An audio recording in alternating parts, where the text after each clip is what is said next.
Social democratic party of India (SDPI) ने 20 अक्टूबर 2024 को constitution club नई दिल्ली में वक्फ और मदरसों पर मंडला रहे खतरात और चैलेंजेस को खत्म करने और मुस्तकबिल के लाइहे अमल के मौजू पर एक कॉन्फ्रेंस का इनेकाद किया। कॉन्फ्रेंस में मुशाहदा किया गया कि वक्फ अमेंडमेंट बिल 2024 बिल्कुल बदनीयती पर मबनी है।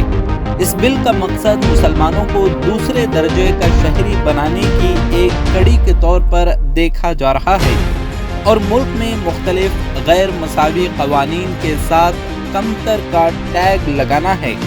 इसके अलावा हुकूमत मुल्क में मदारिस को बंद करने की भरपूर कोशिश कर रही है। हुकूमत वक्फ और मदरसों के बारे में झूठा प्रोपेगेंडा फैला रही है ताकि बरादरियों के दरमियान दूरी और नफरत पैदा की जा सके। इसके चलते कॉन्फ्रेंस में तमाम खतरात और चैलेंजेस का मुकाबला करने और अपने इदारों और अमलाक की मजबूती से हिफाजत करने पर जोर दिया गया।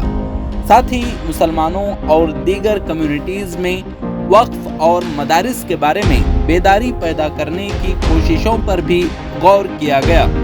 इस कॉन्फ्रेंस में कई मुअज़्ज़िज़ीन और कम्युनिटी लीडरान, गद्दी नशीन सैयद सरवर चिश्ती, मौलाना तौक़ीर रज़ा, पार्टी लीडर्स में कौमी नायब सदर मोहम्मद शफी, कौमी जनरल सेक्रेटरी मोहम्मद इलियास तुम्बे और कौमी सेक्रेटरी फैसल इज़ुद्दीन वगैरह मौजूद थे।